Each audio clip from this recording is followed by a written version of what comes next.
Fee भरली. 10वीत 3 प्रयत्नानं pass झालेला माणूस. तो किती बुद्धिमान असू शकतो याची कल्पना तुम्हाला आलेली असेल.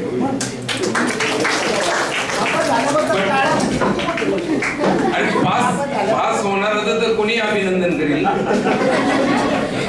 आम्ही नापास झालो होतो ना, आमची लायकीच नव्हती ना.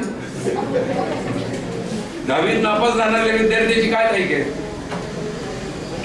पण नंतरच्या काळात ठरवलं की आपल्याला काहीतरी बनायचंय. मग 10वी पास झाल्याशिवाय गत्यंतर नाही. आपण नगरकर सांगणारा देऊ, त्यांना महत्वाचं काम ते नंतर रेकॉर्डिंग ऐकला. या पुढे या. अतिशय भारदस्त व्यक्तिमत्व प्राध्यापक लालताराव. ती पण माझ्यासारखी 10वी मध्ये नापास झाली.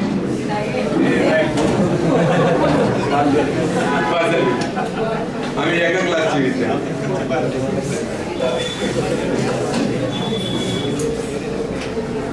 मित्रांनो, 10वीला पास झाल्यानंतर ऍडमिशन कसं घ्यायचं याच्यासाठी आमच्या बबन भैरव नंबे नावाच्या मित्राचे वडील आणि आमचे वडील कांतीलाल शहांकडे गेले की यांना कॉलेजला प्रवेश घ्यायचा आहे, पण यांनी आर्ट्सला घ्यायचा का कॉमर्सला घ्यायचा का सायन्सला घ्यायचा. बघा, ते त्यांचे मित्र, आम्ही दोघं. ते म्हणजे या पोरांना काय आवडतं. ते म्हणजे पोरांना काय आवडतं आम्हाला नाही प्रश्न समजला नाही. म्हणजे त्यांना आवड कशात आहे. ते म्हणजे ह्यांना खेळायला फार आवडतं म्हणजे, आणि ह्यांना गावभर फिरायला फार आवडतं. यांना तमाशा फार आवडतो. हे राशीनला सायकलवर तमाशा पाहायचा, एका सायकलवर तो म्हणे. मग ह्यांना आर्ट्स फॅकल्टीला घाला. कांतीलाल शाह त्यावेळेसचे विभाग प्रमुख या ठिकाणावरूनच ते सेवानिवृत्त झाले, हिंदी विषयाचे होते. मग आम्ही कला शाखेमध्ये प्रवेश घेतला. कला शाखेमध्ये प्रवेश घेतला खरा, पण आमचे या ठिकाणी बसलेले सगळे जे वर्गमित्र आहेत, त्या वर्गमित्राच्या सानिध्यात आम्ही वर्गात कमी आणि ग्राउंडवर जास्त. कारण वर्गात फक्त वर्गातल्यांचे चेहरे दिसणार ना, आम्ही सगळ्यांची चेहरे रोज पाहायचो. काय आनंद मिळत होता कुणास ठाऊक, पण पाहायचो. आणि कधी काळी जर कुणावर अन्याय झाला हे जर आम्हाला समजलं की आम्ही अन्याय झालेल्या मुलाची बाजू घेऊन त्याचा सत्कार करायचा. सत्कार कसा की त्याला दवाखान्यातच ऍडमिट. माझा फटका बसला आणि तो पाठ खराब झाला नाही असं व्हायचंच नाही. दोन्ही हात चालायचे एका वेळेस, दोन्ही पाय चालायचे. आणि खेळामध्ये असल्यामुळे चपलता इतकी होती की आमच्या शर्टची बटणं तुटायची नाही. पण याचा परिणाम असा झाला, कॉलेजच्या शिस्तीला त्याच्यामुळे बाधा येत होती. त्यावेळेस आमचे जे प्राचार्य होते, प्राचार्य डी.के. खोत म्हणून, त्यांचं हे विमानतळ होतं. विमानतळ आम्ही पैसे टाकायचो. आमचे मित्र सरांच्या डोक्यावरून कोण गांगवा फिरविल त्याला वडा 25 पैशात लपपुटरेच्या हॉटेलचा. या समोरच्या बिल्डिंग मध्ये आमची वर्ग असायचे आणि त्या बिल्डिंगच्याच बाजूला जे शोकेस आहे ते शोकेसच्या बाजूला प्राचार्यांची केबिन असायची. प्राचार्य बाहेर निघाला की मी त्या कट्ट्यावर उभा राहायचो. मी दिसणार नाही असं उभा राहायचो. आणि सर बाहेर आले की सरांच्या डोक्यावरून पुढून थेट पाठीमागापर्यंत कांगवा फिरवायचो. बाकीचे सगळे मित्र मांजरासारखे सगळे बघत असायचे खरंच फिरवलंय का नाही. असे चमत्कारिक प्रयोग म्हणजे कुठलाही शास्त्रज्ञ सुद्धा करणार नाही असे प्रयोग आम्ही 11वीत केले.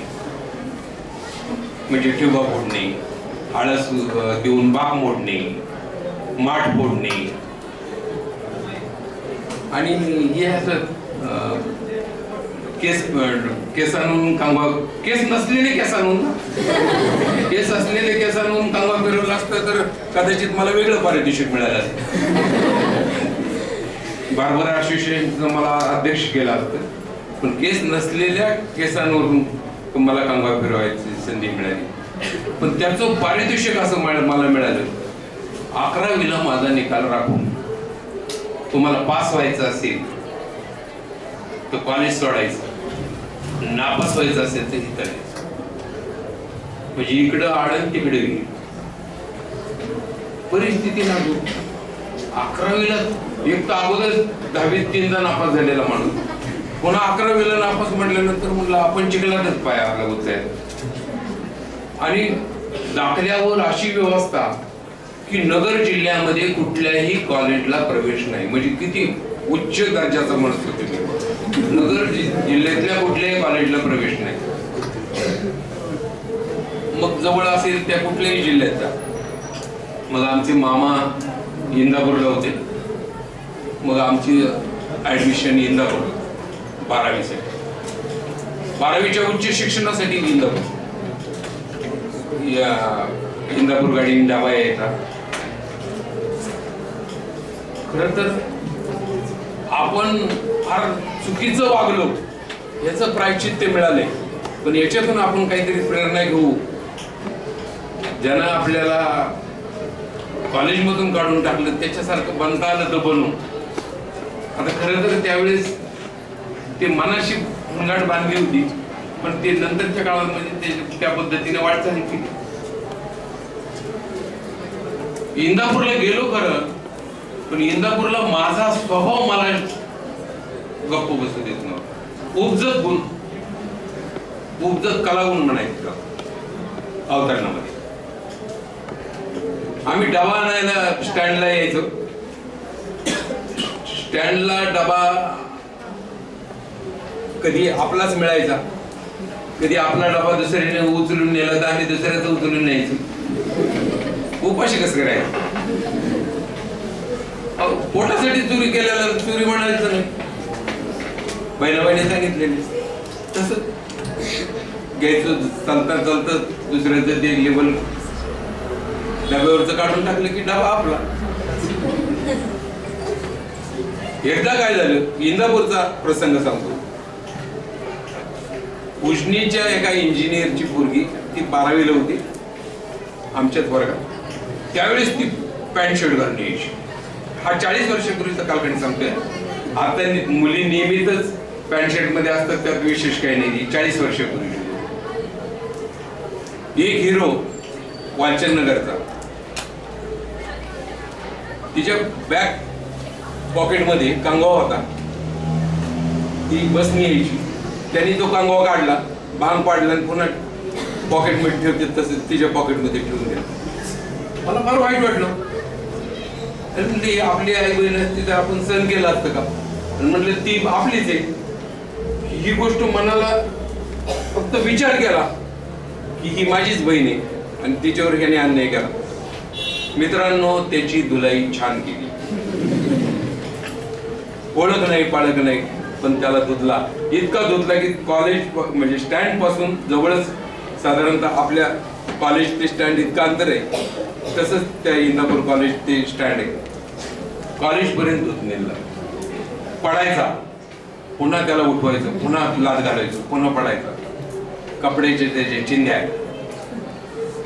एकाच दिवसात मी हिरो. ज्याला कोणीच मारत नाही त्याला मी मारलेलो. आणि नंतर समजलं की तो गावातल्या गुंडांचा मोठा मुलगा. आता म्हणलं आपल्याला असं मारतील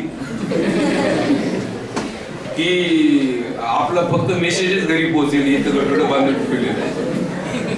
पण नंतर बरेच मित्र मला भेटले.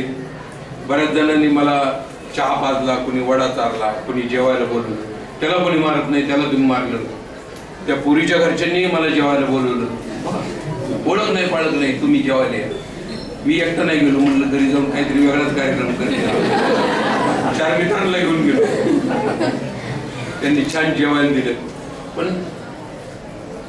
म्हणलं आपण कॉलेजला इथं मारामाऱ्या करतोय म्हणून आपल्याला इंदापूरला पाठवलंय आणि आपण इथं येऊन तेच करतोय. नाही आपण आता थांबलं पाहिजे. क्षणभर वाटायचं बरं का आता आपण थांबलं पाहिजे. थांबायचो आणि दुसऱ्या वेळेस लगेच स्टेशन बदललं की पुन्हा ते स्टेशन चालू राहायचं. ती शेजारी घेसाड्याची पोरं असायची ते पत्ते खेळायची. आम्ही दादा इंदापूरच्या काँग्रेस भवन मध्ये विद्यार्थी, शेजारी घिसाड्याची पोरं ती पत्ते खेळायची. पत्ते खेळता खेळता मारामाऱ्या करायची, एकमेकाची काय करून झाली. हे सगळं करत असताना आम्ही फक्त प्रेक्षकांच्या भूमिकेत आलो. काय चाललंय ते चालू द्या. सगळी पोरं सुट्टीच्या दिवशी घरी जायची. मी आपल्या तिथं एकटा थांबायचो. आम्ही समोर एक कांबळ्यांचं हॉटेल होतं. त्या हॉटेल मधला एक वेटर मॅनेज केला. वेटरचं मॅनेजमेंट असं होतं, आम्ही कोपऱ्यात बसून कितीही खाल्लं तरी आम्हाला बिल 2 रुपये यायचं. कारण त्याला आम्ही पटवून ठेवलेलं होतं. आमचं बिल किती? 2 रुपये. 8 जण खायचो. काय काय खायचो? पोटाला पोटभर येईल तेवढं खायचो. वडा खायचो, मिसळ खायचो, जिलेबी खायचो, पेढे खायचो, चहा प्यायचो. 8 जण, बिल 2 रुपये. मग तो मात्र हॉस्टेलवर आल्यानंतर आम्ही त्याला पिक्चरसाठी 1 रुपये द्यायचो. गेलो असं त्यावेळेस माणसं मॅनेज करण्याची पद्धत त्यावेळेस शिकलो होतो आणि ती नंतरच्या काळात मला उपयोग आला. 12वीला पास झालो मी, पण खोत सरांनी सांगितलं होतं 12वी पास झाल्यानंतर ऍडमिशन साठी परवानगी मागा. तिथं आलो, परवानगी मागितली. ते म्हणजे तुला द्यायचं खरं ऍडमिशन द्यावं वाटते, वाटत नव्हतं 12वी पास होशील म्हणून. 12वी चांगले मार्क पडले. हा तू पास कस काय झाला? मला प्राचार्यांनी विचारलेला प्रश्न, तू 12वी पास कसा झाला? म्हणलं ह्याच कॉलेजला परीक्षा दिली मी. पास झालो, चांगले 65-70% मार्क पडले. पण पुन्हा जुने मित्र, जुनं वातावरण, जुना गाव, माणसं तेच. पुन्हा जुन्या कलागुणांना दुमारे फुटले. पोरगी दिसली की घाबरायचो, पण पोरग दिसलं की भाया पाठीमागे जायचं.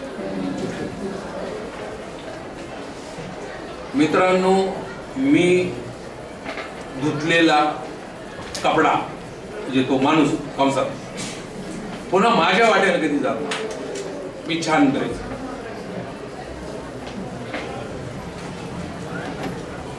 त्याच कालावधीमध्ये गणपतीचा काळ होता. 10-83 मी मला कोर्टातली शिपाई म्हणून ऑर्डर आली. तशी आमचे 2-3 मित्र अगोदर कोर्टामध्ये शिपाई साहेब झालेले होते. 3रा शिपाई साहेब मी होतो. पहिला दिलीप कुलकर्णी, दुसरे सुनील कोटे साहेब आणि 3रा मी. आम्ही शेवगावला हजर व्हायला निघालो. हजर व्हायला आमची ब्रीफकेस म्हणजे पत्र्याची पेटी. माळे गल्लीत राहायचो. ती सगळं सतरंजी सामान आवश्यक लागणारे भरलेले. इंदापूर गाडीने आमचा प्रवास. रिक्षा वगैरे काहीच नसायच्या. पत्र्याची पेटी डोक्यावरून माळे गल्लीतून स्टँडवर आणली. पत्र्याची पेटी इतकी मोठी होती की ती कॅरियरवर ठेवता येत नव्हती. मध्ये ठेवली म्हणून लोक शिव्या घालत होती. कसं तरी नगरला पोहोचलो. नगरमध्ये इतर किरकोळ काहीतरी खरेदी होती म्हणून आम्ही कापड बाजारात गेलो. कापड बाजारात डोक्यावर पेटी आणि कापड बाजारात लागला. वडिलांनी खरेदी वगैरे करून आम्हाला पुन्हा स्टँडला आणलं. शेवगाव गाडी लागली म्हणून गर्दीत पेटी डोक्यावर घेऊन चालत असताना कुणाला तरी माझ्या पेटीचा धक्का लागला. धक्का लागला तसा त्यांनी सनसनीत कमरेकांची शिवी दिली. शिवी दिली तशी मी त्याला धुतला. मी कसं दिसना म्हणून वडील बघायला लागले तर काय करतो म्हणलं, मला शिवी दिली म्हणत इतकं मारायचं असतं का? म्हणलं शिवी दिली म्हणून मारलं. मी मारणार नव्हतो, शिवी दिली म्हणून मारलं. पुन्हा पेटी एसटी मध्ये ठेवली. शेवगावला पोहोचलो. शेवगावला पोहोचल्यानंतर कोर्ट कुठे विचार, ते म्हणजे असं सरळ जा. मशीद लागेल, मशिदीच्या पुढे गणपतीचा वाडा आहे, त्या गणपतीच्या वाड्यात कोर्ट आहे, तुम्ही तिथे जा. मित्रांनो, पुन्हा डोक्यावर पेटी. कुली चित्रपटातला बच्चन मी, फक्त उंची नसलेला, आणि चालत 5-5:30 वाजले होते. एक मित्र भेटला, जुन्या ओळखीचा होता.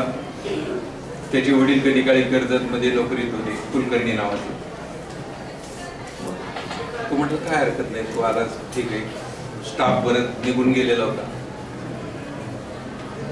त्याला ऑर्डर वगैरे दाखवली, त्या नाजर वगैरे भेटले, आम्हाला हजर करून घेतलं. त्या दिवशीपासून आमचा कोर्टाचा प्रवास सुरू झाला.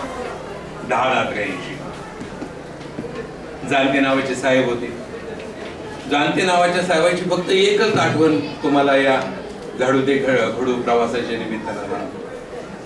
आठवणी प्रत्येक गावातल्या वेगवेगळ्या आहेत आणि रंजक आहेत, रोचक आहेत, खुमासदार आहेत, खुसखुशीत आहेत.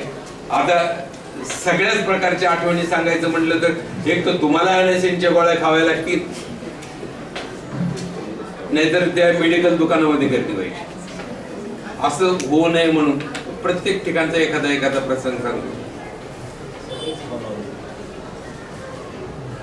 कुठे सर पोट दुखायला सकाळी खाऊन आले, दिवसाकडे खाऊन आले.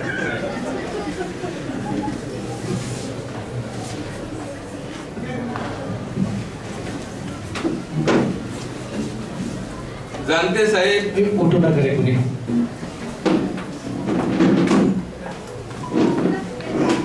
जानते साहेबांचं पोट बिघडलं.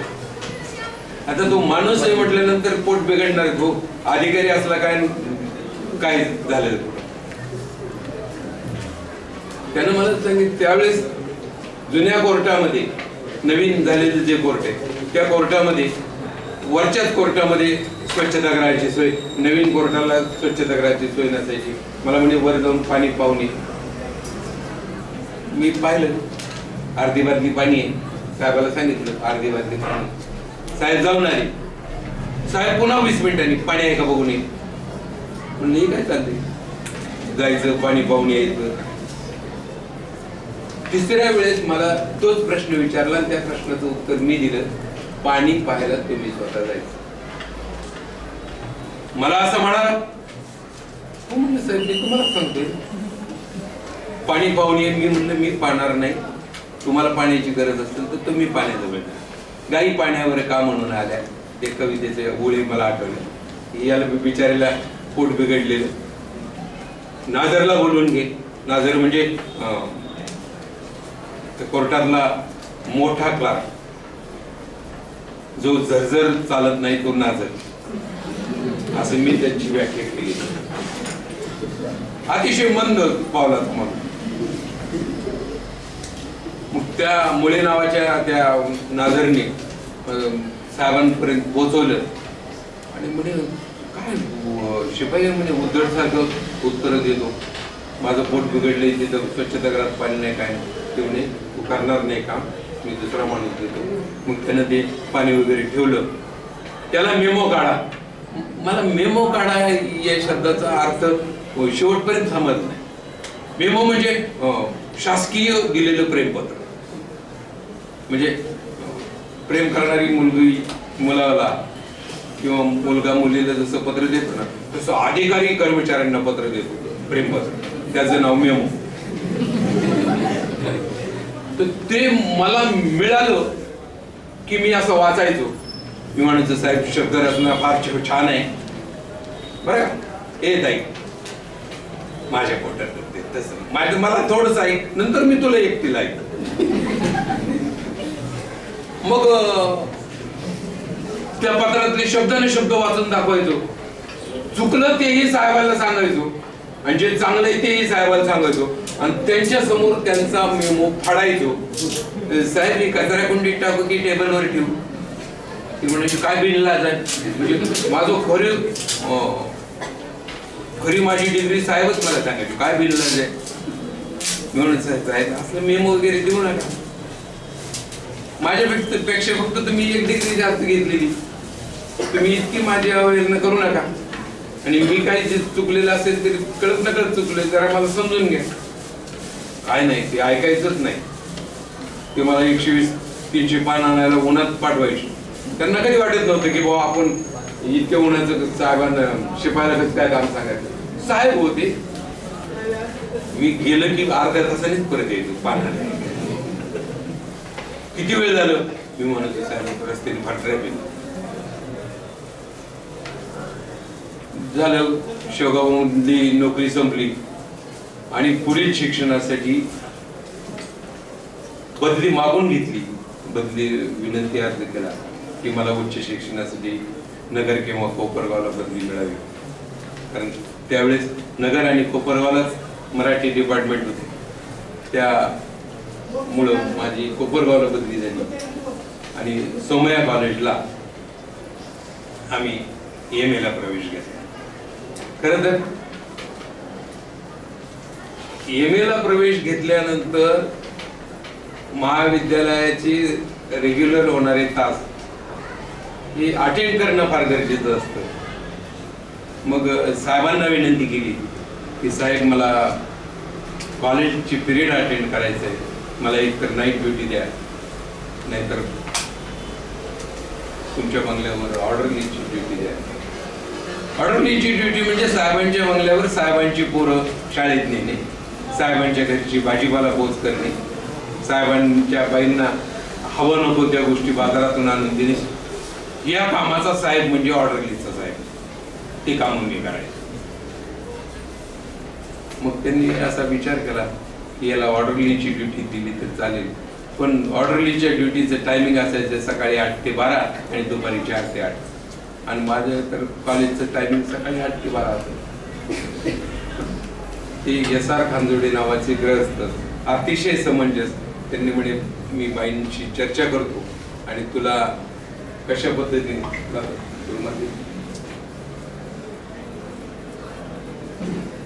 आम्ही कशा पद्धतीनं तुम्हाला समजून घ्यायचं आणि कामाचं कसं मॅनेजमेंट करायचं ते आपण ठरवूया. मग त्यांनी सांगितलं की तुझी पिरियड महत्वाची, आमचं काम महत्वाचं नाही. तू फक्त सकाळी आल्यानंतर कॉलेजचा म्हणजे घरातली स्वच्छता उरकून तुझं तू निघून जात जा आणि कॉलेजवरून येताना भाजीपाला आण. तसंच झालं. कोर्ट एका बाजूला, माझं घर एका बाजूला, कॉलेज एका बाजूला. मित्रांनो 10 मैल प्रवास माझा रोजचा होता. 10 ते 12 मैल सगळं चालत. आपल्याला तर सायकल घेतल्याशिवाय गती करणार. मग 3 हप्त्याने सायकल घेतली. 600 रुपयाची सायकल 3 हप्त्याने. किती दारिद्र्य होतं कल्पना. त्या सायकलची पूजा त्या मॅजिस्ट्रेटच्या मिसेसने केली. आज 15 लाखाची गाडी घेतली तरी मॅजिस्ट्रेटची बायको पूजा करायला येणार नाही, पण त्यांनी ती केली. आम्ही MA ला आम्हाला नासा फरांदे, अनिल सोनार, किरण गंगापूरकर अशी दिग्गज मंडळी शिकवायला होती. योगायोगानं म्हणा किंवा आमचं प्रालबद्ध म्हणून म्हणा, फरांदे सरांच्या रिक्त झालेल्या जागेवर मला अपॉइंटमेंट मिळाली. पण मी असं ठरवलं फरांदे सरांच्या खुर्चीवर बसण्याची आपण लायकीचे नाही, म्हणून मला मिळालेली पार्ट टाइमची कोपरगावची नोकरी मी नाकारली. आणि नंतर कोपरगावरून माझी बदली संगमनेरला झाली. संगमनेरला जगताप नावाचे अधिकारी होते. ते अधिकारी म्हणजे अतिशय विचित्र होते. सगळ्यांना समान ड्युट्या द्यावं असं कधीच त्यांना वाटायचंच नाही. आणि माझा तर त्यांना भलता दुस्वत. दिवाळीची सुट्टी अशी जवळ आली आणि त्यांनी एक फतवा काढला, कोणत्याही शिपायाला कोणतीही रजा नाही, सगळ्यांनी ड्युटीवर हजर राहायचं आणि ते प्रामाणिकपणे पार पाडावे. शिपायांना रजा नाही, शिपायांनी सुट्टीला घरी जायचं नाही, आपण सगळे हिंदू आहेत, सुट्टी मिळालीच पाहिजे. संगमनेर चौकातून ट्रक पकडला, नगरच्या DSP चौकात उतरलो, जिल्हा न्यायाधीशाकडे गेलो, त्यांना एक अर्ज दिला की मी राहणार इथला आहे, मला दिवाळीची सुट्टी मिळाली पाहिजे. खरं तर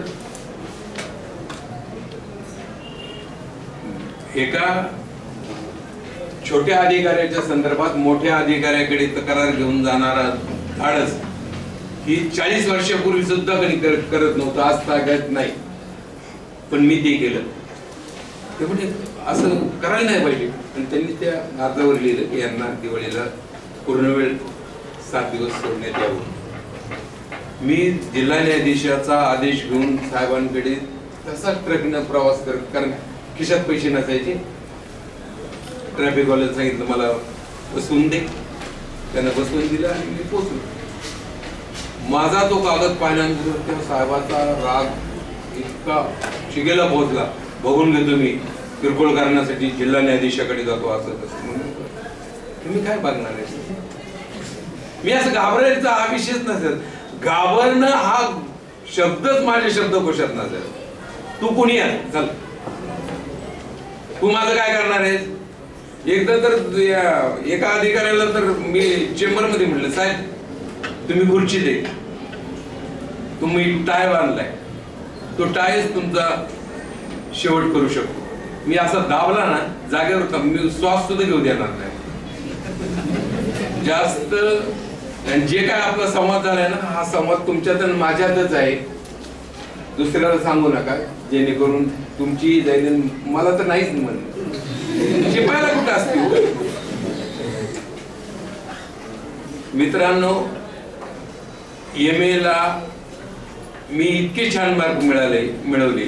त्या काळामध्ये माझं लग्न झालेलं होतं, मला मुलं होती. पुणे विद्यापीठाचं गोल्ड मेडल माझं 10 मार्कानं गेलं. बाहेरून परीक्षा देत होतो. अभ्यास, नोकरी आणि संसार या त्रिसूत्रीवर आधारित कार्यक्रम चालू होता. जिद्द होती, आत्मविश्वास होता आणि आपल्याला काहीतरी करायचं हे ध्येय होतं. बस ध्येय काय ते मलाच माहिती. आपल्याला प्राध्यापक व्हायचे. BA ला चांगले मार्क मिळाले, MA ला चांगले मार्क मिळाले, मुलाखती द्यायला सुरुवात केली. पण कुठंच डाळ शिजेना, कारण डाळीला जी लागणारी जी एनर्जी, ती एनर्जीच माझ्याकडे नसायची. प्रत्येक ठिकाणी अगोदर असलेला माणूस नोकरीत, मला नोकरीच मिळत नाही. 85 ला मी MA झालो. 89 पर्यंत आम्हाला BEd ला अर्ज केला तरी साधं इंटरव्ह्यूचं बोलावणं सुद्धा नाही. नगरला बदली झाल्यानंतर राठी साहेबांनी सांगितलं, अरे तुम्ही शिक्षक का होत नाही?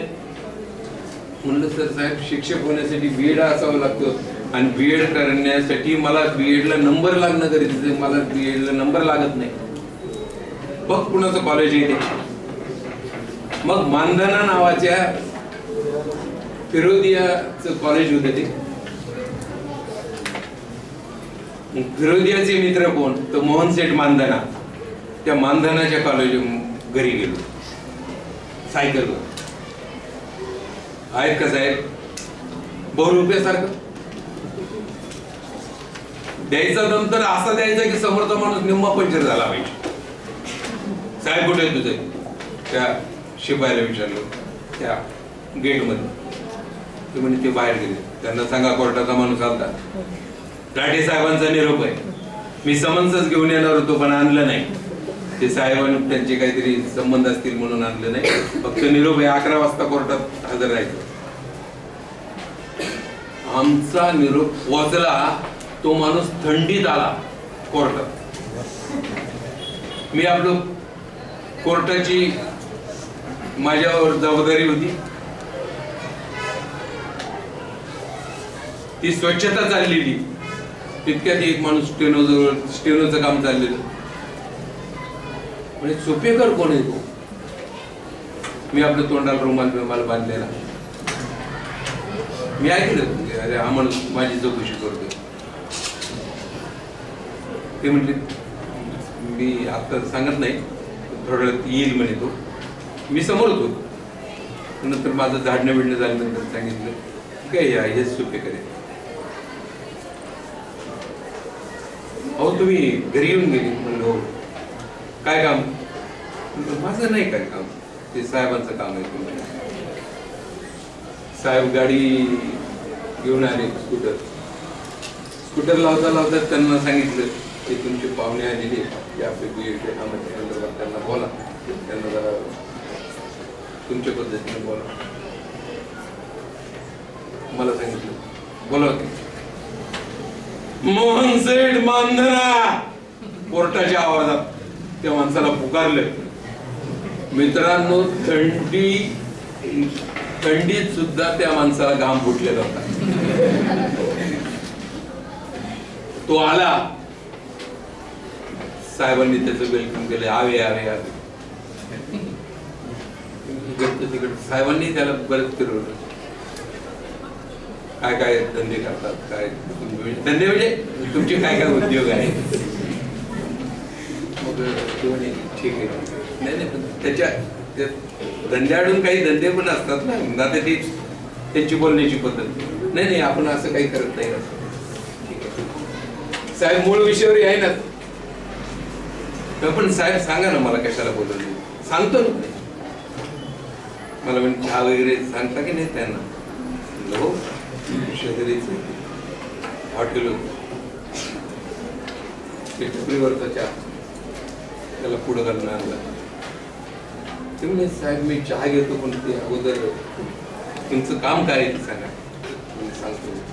ते नाही, हा तुमचा शिपाई, त्याला BA ला चांगले मार्क आहे, MA ला चांगले मार्क आहेत, पण त्याला BEd करायचे, त्याला ऍडमिशन मिळत नाही.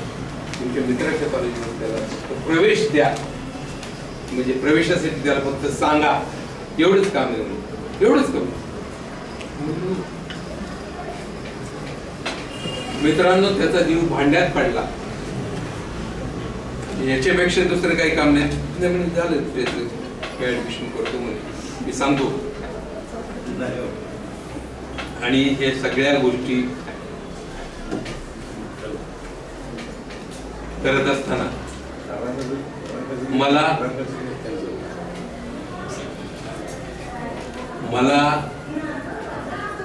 जाहिरात आलेली सांगायला सुद्धा तो मोहन शेठ मानधना माझ्या नालेगाव मधल्या घरी आला. मित्रांनो, ऍडमिशन साठी लागणारी 5,000ची फी सुद्धा भरायचे पैसे आमच्याकडे नव्हते. आम्ही कर्ज काढलं आणि कर्जाचे पैसे सुरक्षित राहावेत म्हणून बँकेत गेले. आणि नेमकं रविवारी मुलाखत, आणि नंतर असं समजलं की मुलाखत झाली की लगेच फी भरायची, आणि फी जर भरली नाही तर ऍडमिशन कॅन्सल होईल. हे सगळ्या गोष्टी करत असताना त्या पैशाची गरज नाही पडली, पण ते काढलेले पैसे वेळेत मिळवण्यासाठी, त्याचा दुसऱ्याला वापर करण्यासाठी ज्यांना पैसे कमी होते त्यांना ते देऊन टाकले. नंतर ती मंडळी मित्र झाली. हे सगळ्या गोष्टी करत असताना हे आमचे मित्र मैत्रिणी जरा माझी गप्पा कंटाळून वाटत. काय माहितीये का, हे नेहमीच गोड खाणाऱ्याला गोड खायला जरा नको वाटत. हे यार पुण्याच्या मैत्रिणीचा फोन होता, तिला सांगितलं तुला असं का असं म्हणलं. तिला पण दाखवलं कोणाला फोन येते, म्हणून तिला सांगितलं तुझं एक. काय असतं माहितीये का, आयुष्यात मैत्रीण नावाचं प्रकरण फार वेगळं. प्रत्येकाला, तुम्हालाही प्रत्येकाला मैत्रीण आहे, मित्र आहे, मलाही आहे, ते ह्यांनाही आहे. खर तर मी साहित्य वर्तुळामध्ये थोडा आहे. मी कथा लिहितो, मी कविता लिहितो, मी कादंबरी लिहिली. हे सगळं हा जीवन प्रवास तुमच्यासाठी उलगडून कशासाठी दाखवतोय मित्रांनो, लक्षात घ्या. माझ्यामध्ये काहीच नव्हतं, पण माझ्यामध्ये जिद्द नावाचा प्रकार होता. माझ्यामध्ये स्वतःवरचा विश्वास होता. दुसऱ्यांनी तुम्हाला ते जमणार नाही म्हणणं शक्य आहे, पण तुमचा तुमच्यावर विश्वास पाहिजे की मला हे जमलंच पाहिजे आणि मला हे जमणारच. दुसऱ्यांना सांगायची गरज. मला 10 बाय 10ची खोली भाड्यानं न देणाऱ्या माणसांमुळं मी आज 7,500 स्क्वेअर फूटचं कॉम्प्लेक्स बांधले.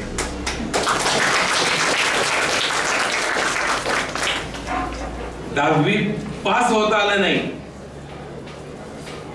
पण मी प्राचार्य होऊन दाखवले. मी प्राचार्य पदासाठी मित्रांनो अर्ज केलेला नाही. हे वेगळे पण तुम्हाला सांगतोय. एखाद्या पदासाठी जाहिरात येणं आणि त्या मॅनेजमेंटनी तुमची इंटरव्ह्यू घेणं हा प्रकार वेगळा. माझी इंटरव्ह्यू घेण्यासाठी मला सिलेक्ट करण्यासाठी त्या संस्थेची माणसं माझ्या घरी. माझं नाव त्यांना विद्यापीठात समजलं की नगर जिल्ह्यामध्ये अमुक अमुक आहे सर्किट व्यक्तिमत्व. तुमचं त्याचं सटकलं तर सटकलं, जमलं तर जमलं. सर्किट माणूस आहे म्हणे, जमलं तर जमून जाईल. त्यांनी मला सांगितलं की तुम्ही प्राचार्य पदासाठी येणार का? म्हणलं असलं बेकार देणे नका सांगू. मी 32 वर्ष नोकरी केली, कशाला मला प्राचार्य? आणि मला शिव्या द्यायला आवडत, शिव्या खायला नाही. प्राचार्य पदी आता नगरकर सर नाही दिलं, खरं सांगतो. सगळ्यात चांगल्या शिव्या जर कोणी कोणाला देत असतील तर प्राचार्य पदा. लोक तोंडावर नाही शिव्या देतो, तोंडावर शिव्या द्यायला धाडत लागत. ते माझ्या अंगी होत. अहो कशासाठी? 32 वर्ष सेवा केली, गुणागुंदनी सेवा केली, पोरापोरींचा आनंद घेतला.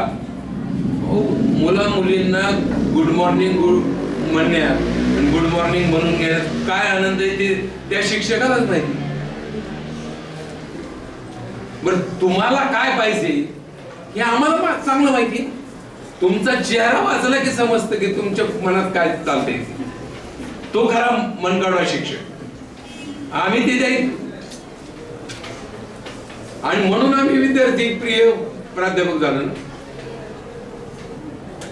विद्यार्थ्याला काय लागतं, विद्यार्थिनीला काय लागतं, तिच्या मनामध्ये कोणती भावनिक आंदोलन आता तयार आहेत. मन माझं कुठंतरी मारतय भरारी असं कधी वाटतं तिला. ती कुठतरी गुंतलेली असते. तिचा फोन सारखा का चालू होतोय, तिचा सारखा मिस कॉल आल्यानंतर फोन का थर्र वाजतोय हे आम्हाला समजतं. आणि ते त्या सगळ्या ह्याच्यातून आम्ही गेलेलो आहे. मित्रांनो, मी हायस्कूलवर बीएड कॉलेज पूर्ण केलं. बीएड कॉलेज पूर्ण करत असताना कोर्टात नाईट ड्युटी.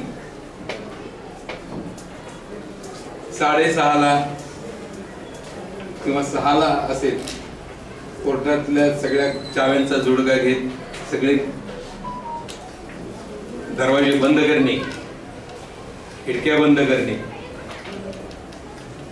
सगळ्या लाईट लावणे आणि सकाळी सगळ्या लाईट पुन्हा विझवणे. प्रत्येक काम करत असताना वाटायचं ही तुझी लायकी आहे का? मित्रांनो, मी कोणतंही काम कमी महत्वाचं समजलं नाही. हे आपलंच काम आहे आणि ते आपणच करायचंय.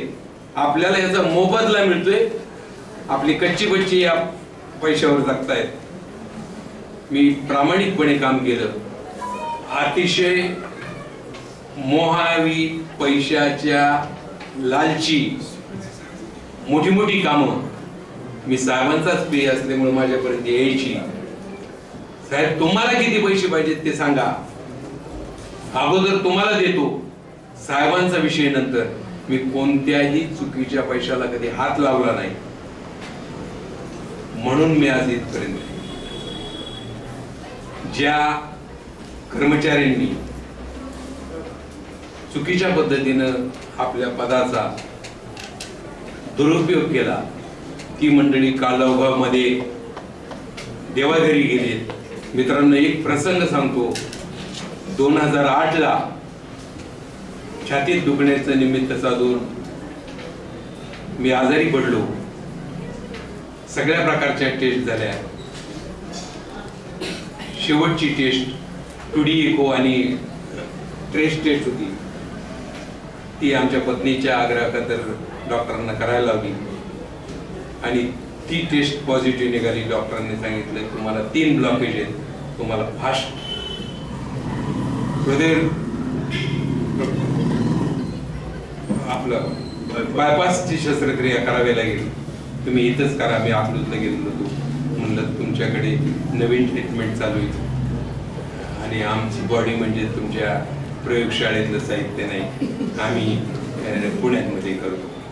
मग दीनानाथला ती शस्त्रक्रिया केली. माझ्या नातेवाईकांनी मला बरोबरून सहकार्य केलं.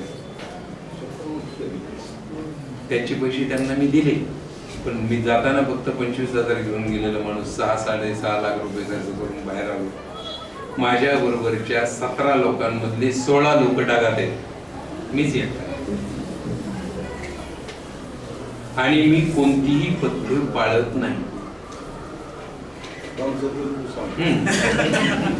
दादा सगळे पथ्य पाळतात. दादा 10 नंतर घराच्या बाहेर पडत नाहीत. आम्ही 10 नंतर बाहेरच असतो.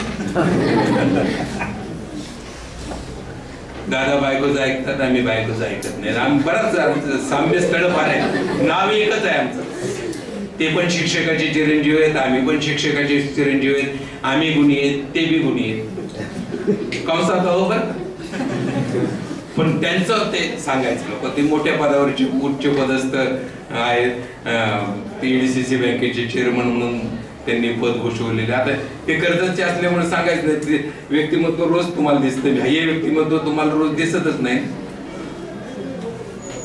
मित्रांनो, मी शिक्षक म्हणून गेलो खरं कुठं, नेवास्याला, पण शिक्षक माझ्यातला शिक्षक खऱ्या अर्थानं जागाला. अप्रूव्हल आलं. अप्रूव्हल आल्यानंतर सगळ्यांना मागतेच तसे पैसे. मलाही मागितले, मला अपेक्षा नव्हती मला पैसे मागतील म्हणून.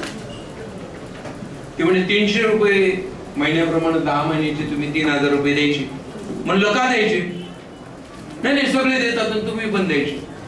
अहो म्हणलं, मला कोपरगावला सिनियर कॉलेजला ऑर्डर असताना मी तिकडे गेलो नाही, तुमच्यासाठी मी थांबलो आणि तुम्हाला पैसे मागता? नाही द्यावा लागते. तुमच्या हातातला म्हणजे झाडू आम्ही सोडला आणि तुम्हाला शिक्षक केलं. सटकलं ना. माझं एकही सटकलं सांगता येत नाही, तसं सटकलं. म्हणलं तुम्ही नोकरी दिली ना, ही तुमची नोकरी तुम्हाला परत. ते म्हणजे कश काय देणार, लगेच राजीनामा देतो. त्या बैठकीला राजीनामा देऊन अध्यक्षाच्या हातात, ही तुमची नोकरी तुम्हाला, आता काय करणार? म्हणलं मी कर्जतला जाणार, रोजगार हमीवर काम करणार, माझा उदरनिर्वाह करणार, माझी नाकाली करू. खरंच नोकरी सोडली. म्हणलं चेष्टा आहे काय? राजीनामा हातात दिलाय ना तुमच्या, अजून काय पाहिजे? त्याच काळामध्ये मी ज्या 2-3 ठिकाणी अर्ज केले त्याच्यातला एका पहिली मुलाखत म्हणजे असं झालेलं होतं, एक नवोदयला एक चान्स होता, पण नवोदयला चान्स याच्यासाठी होता की तिथं 2च मुलं असावीत असं बंधन होतं. मला 2 मुलं होती, पण पत्नीचं कुटुंब नियोजनाचं ऑपरेशन झालं हे त्यांना सांगावं लागायचं. म्हणून काकडेच्या हॉस्पिटलमध्ये ते कुटुंब नियोजनाचं ऑपरेशन केलं आणि त्याच काळामध्ये मला मसळा कॉलेजची मुलाखतीचा कॉल आला. आता मसळा कुठे हे माहित नाही, मसळ्याची इंटरव्ह्यूचा कॉल. पैसे आमच्याकडे नाही. वडिलांना सांगितलं आम्हाला जायचंय तर तुम्ही पैसे द्या. कशाला इतक्या लांब जातो? नाही म्हणलं, कदाचित ती नोकरी माझ्यासाठी वाट पाहत असेल, जा पण सुरक्षित जा म्हणून. सकाळी 11 वाजता कर्जत स्टँड सोडलेला माणूस मी दुसऱ्या दिवशी 12:30-1ला मसळ्याला पोहोचलो. इथून पुन्हा पुण्यावरून पनवेलवरून मसळा 12-13 तासाचा प्रवास. कपडे तर असे झालते की मला असं वाटलं की मी माथाडी कामगार आहे. आपण प्राध्यापकाच्या पोस्टसाठी आलोय, ही अवतार तर फार बेकार झाला. पण आमचं स्वागत जोग नावाच्या प्राचार्यांनी केलं. त्यांनी सांगितलं त्या वॉशरूम मध्ये जा, छानपैकी फ्रेश व्हा. मग कपडे बदलल्यानंतर मीच माझ्यातला प्राध्यापक जागा केला. बऱ्याच श्रीवर्धन गाडीने काही शिक्षक मंडळी आली होती, त्यांच्या मुलाखती झाल्या. सगळ्यात सिनियर मी, अनुभवी. मला फार आडवे तिकडे प्रश्न विचारले आणि त्यांच्या असं लक्षात आलं की हा माणूस, कारण कॉलेज नवीन होतं, ते म्हणे तुम्हाला पैसे किती द्यायचे, आम्ही तुम्हाला तुमची निवड केली,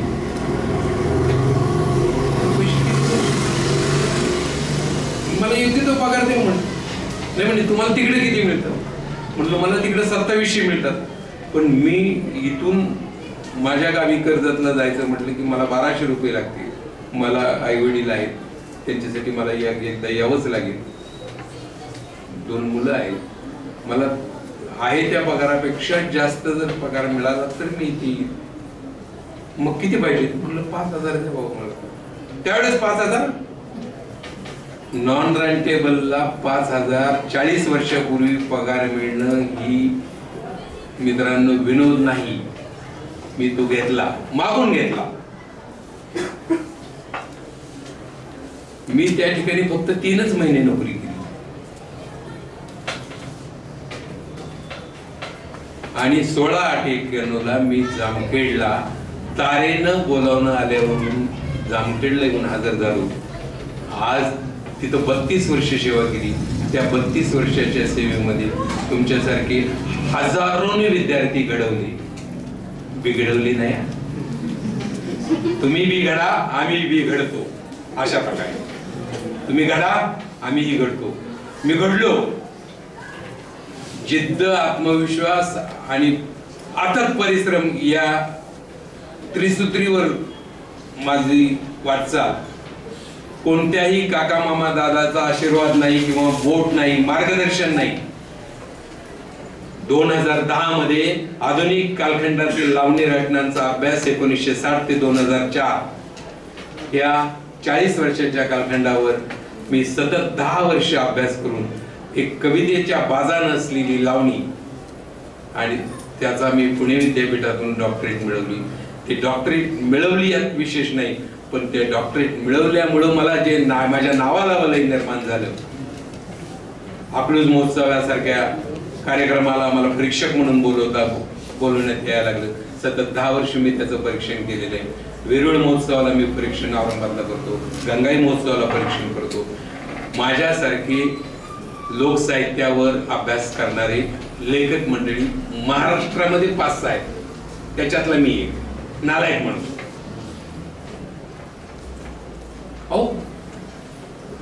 मटेरियलच नव्हतं अशा काळामध्ये. तमाशा थिएटर, लावणी सम्राज्ञी, शाहीर मंडळी यांना शोधणं, त्यांच्या मुलाखती घेणं हे इतकं सोपं नव्हतं. त्या काळात ते केलं म्हणून ते झालं. आणि आज तुमच्या सगळ्यांच्या प्रेमाखातर मला नगरकर सरांनी या ठिकाणी बोलवलं. आमच्या BN मोरे, भास्करराव मोरे आमचे वर्गमित्र, गणपत केंद्रे आमचे वर्गमित्र, BN मोरेंचे हे असिस्टंट डॉक्टर सुखदेव कोल्हे. खरं तर या सगळ्यांनी ठरवून आम्हाला बोलवलं. खरं तर हा कार्यक्रम शारदाबाई पवारला मला अपेक्षित होता, पण तुम्ही जे मुलं आहात, किती संख्या आहे हे महत्वाचं नाही. तुम्ही वाचक म्हणून पुस्तकाशी निगडीत असलेली माणसे. आणि मित्रांनो, मी पुस्तक वाचली. मी बाबासाहेब वाचलाय, बाबासाहेबांची भाषणं वाचली, मी संविधान वाचलाय. मी कोणाला घाबरत नाही. त्याचं कारण की मी नियमावली बारकाईनं वाचली. काय केल्यानंतर काय होऊ शकतं हे अनुभवलं, वाचलं. तुम्ही वाचलं तर वाचाल. तुम्हाला खरंच घडायचं असेल ना तर फक्त जिद्द ठेवा, आत्मविश्वास ठेवा, धडाडी ठेवा आणि आपल्याला द्रोणाचार्यासारखं फक्त ध्येय गाठण्याची तयारी ठेवा. कुणाची मदत लागत नाही. वशिला कशासाठी पाहिजे? वशिला लागत नाही जगण्यासाठी. तुमचा तुमच्यावर विश्वास फक्त पाहिजे, तो विश्वास ठेवा. तुम्ही आयुष्यात निश्चित मोठे व्हाल. तुम्हाला सगळ्यांना दिवाळीच्या शुभेच्छा. पुन्हा कधी भेटण्याचा योग आला तर निश्चित भेटेल. धन्यवाद.